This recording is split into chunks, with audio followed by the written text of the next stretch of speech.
Hello, chào mừng mọi người đã đến với Claire Dew. Hôm nay để tiếp tục series review kem chống nắng, chúng mình hãy cùng review kem chống nắng Sunplay Super Block SPF 81 PA4+ nha. Chúng ta hãy cùng bắt đầu nào.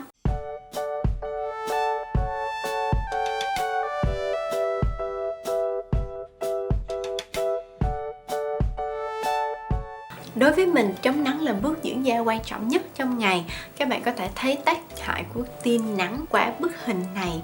Đây là một bác tài xế xe tải và mình có thể thấy rõ một nửa mặt hướng ra cửa sổ, nhìn già nhăn nheo hơn, một nửa mặt còn lại rất nhiều. Vì tia UV có thể xuyên sâu vào da, phá hủy collagen và có thể gây ung thư da nữa. Nên mỗi ngày, dù cho trời nắng hay mưa, chúng ta đều nhớ chống nắng nha. Và để giúp cho mọi người có thể dễ dàng chọn được một loại kem chống nắng cho mình hôm nay sẽ review kem chống nắng Sunplay Super Block SPF 81 PA4+ theo 5 tiêu chí như sau: thành phần, kết cấu, khả năng tôn ấp làm trắng, cảm giác khi sử dụng và giá thành.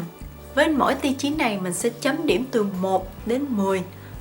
1 là quá tệ và 10 là amazing. Good job! Trước khi bôi kem chống nắng, mình sẽ làm đầy đủ các bước skincare như thường lệ, bao gồm toner, serum. Bây giờ là tới bước kem dưỡng. Mình sẽ bôi nửa mặt với kem CeraVe và nửa mặt còn lại với kem J1 Jelly Cream này, y như lần thử kem chống nắng Shiseido. Nếu các bạn chưa biết mình thường sử dụng các sản phẩm nào cho việc skincare buổi sáng, các bạn hãy xem video skincare buổi sáng của mình nha. Mình sẽ để link ở phía dưới. Bây giờ mình sẽ đo độ ẩm và độ dầu trong da sau khi sử dụng kem dưỡng ẩm bằng chiếc máy đo này nha. Đầu tiên là nửa bên mặt có sử dụng CeraVe, 47.2% nước và 16.3% dầu. Giờ mình sẽ đo thử nửa mặt mình đã sử dụng kem Jelly Cream, 44.5% nước và 21.7% dầu. Và bây giờ để quay lại với kem chống nắng này thì kem chống nắng Sunplay Super Block SPF 81 PA4+ này là một kem chống nắng có màu trắng đục, khá lỏng nhẹ, không mùi, có dạng sữa. Và em này khá dễ tán lên da. Khi mới thoa sẽ để lại một lớp trắng nhẹ, nhưng sau khi thoa đều không để lại vệt trắng trên da, nhưng để lại một lớp bóng. Cảm nhận đầu tiên sau khi mình đã bôi kem chống nắng xong là da mình có một lớp rất là bóng trên mặt. Và mình cũng thấy là da mình đã trắng hơn so với trước khi bôi kem chống nắng một chút. Kem chống nắng này là kem chống nắng hỗn hợp, có chứa cả thành phần vật lý và hóa học, nên đôi khi các cái thành phần chống nắng vật lý thường là làm trắng da. Nên đối với mình thì mình thấy cái lớp trắng này không có quá lộ. Nhưng mà đối với các bạn có da ngăm hơn thì mình nghĩ là lớp trắng này nhìn sẽ hơi khó chịu một chút. Mình chỉ vừa mới bôi kem chống nắng xong nhưng mà mặt mình đã bóng như thế này rồi, thì không biết là cuối ngày thì nó sẽ còn bóng như thế nào. Mình có những người bạn có da dầu và các bạn đó thường không thích có kem chống nắng làm cho da nhìn bóng như thế này. Nên là mình sẽ coi đến cuối ngày xem da mình có bóng hơn không, hoặc là những cái lớp trắng này nó có bớt không. Tại vì đối với mình thì mình không thích kem chống nắng làm quá trắng, và đối với các bạn da ngăm thì màu trắng này nhìn sẽ rất không tự nhiên. Và bây giờ mình sẽ đo lượng nước và lượng dầu trên da sau khi bôi kem chống nắng nha.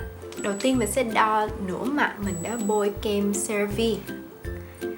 Thì lượng nước là 44,9% và lượng dầu là 22,2%.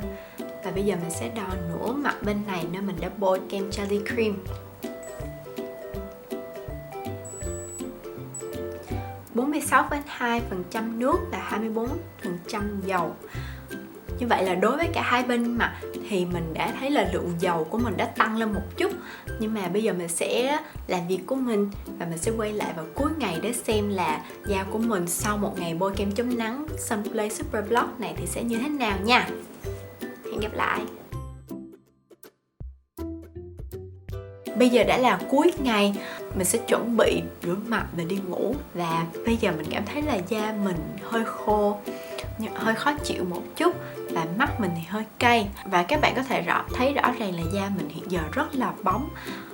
Chúng ta hãy kiểm tra độ nước và dầu trên da bằng máy đo da này nha. Đầu tiên mình sẽ đo nửa mặt mình đã bôi kem của CeraVe. 41,9% nước và 34,9% dầu. Và bây giờ mình sẽ đo nửa mặt bên này mình đã bôi jelly cream.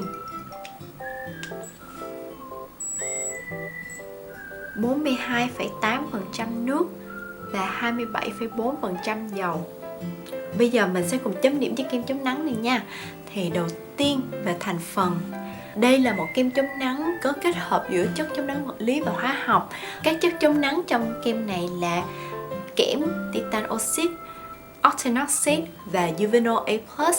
Kẽm và titan oxide là những chất chống nắng rất phổ biến trên thị trường. Các bạn có thể thấy nó ở rất là nhiều loại kem chống nắng khác nhau, từ Tây sang Ta, và các chất này có khả năng chống cả tia UVA và UVB.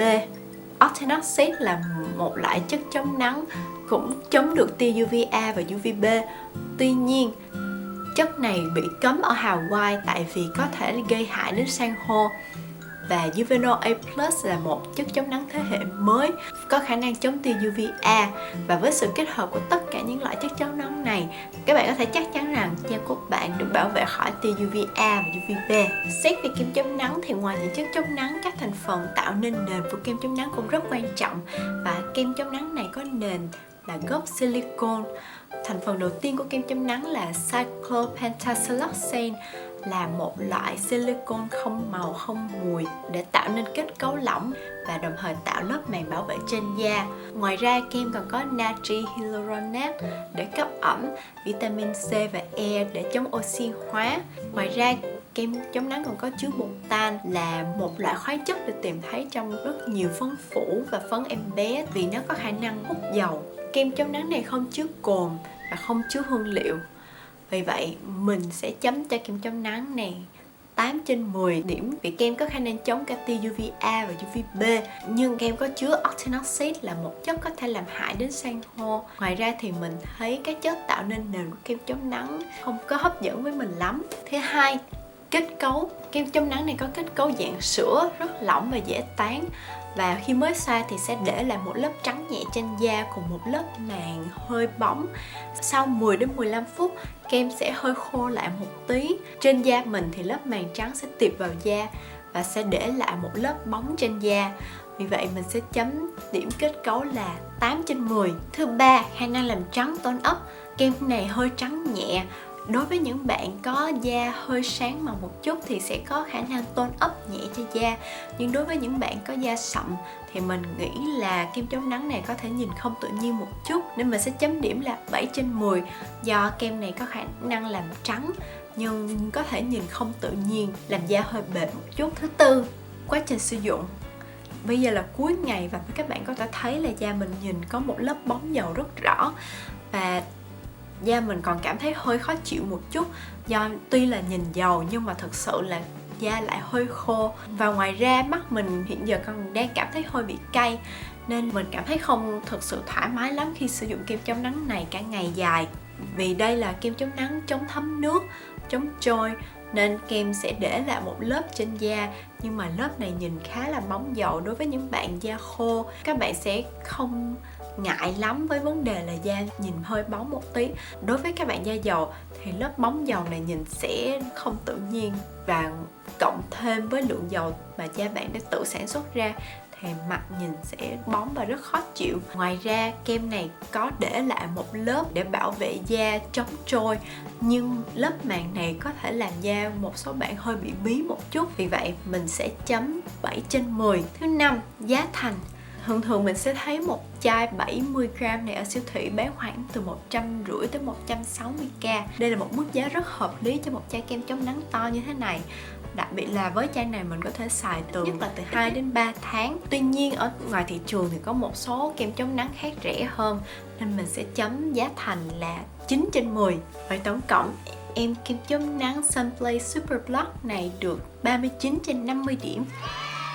Mình cảm thấy kem chống nắng này sẽ không hợp lắm với các bạn có da dầu, tại vì kem để lại một lớp rất bóng và có thể gây bí da. Tiếp theo là mình cảm thấy là việc em này làm cay mắt, rất ít có người có thể chịu được. Và đối với các bạn có da ngăm, việc em này để lại một lớp hơi trắng sẽ làm da nhìn hơi bệt và không tự nhiên.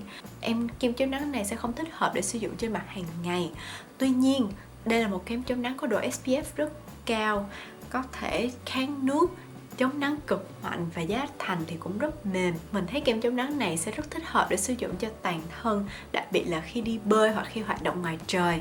Các bạn nào đi bơi, đặc biệt là bơi ở vùng biển có san hô, thì mình khuyên là các bạn không nên sử dụng kem chống nắng này, tại vì kem có chứa octinoxid có thể gây hại đến san hô nha. Những bạn có da khô thì mình thấy các bạn có thể sử dụng cho mặt được, nhưng đối với những bạn có da dầu thì mình nghĩ kem chống nắng này sẽ không thích hợp để bôi lên mặt mỗi ngày.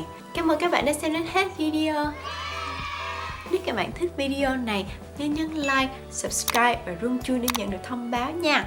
Nếu các bạn có kem chống nắng nào các bạn muốn mình review thì các bạn nhớ comment ở phía dưới. Mình chúc các bạn có thật nhiều sức khỏe và bye bye.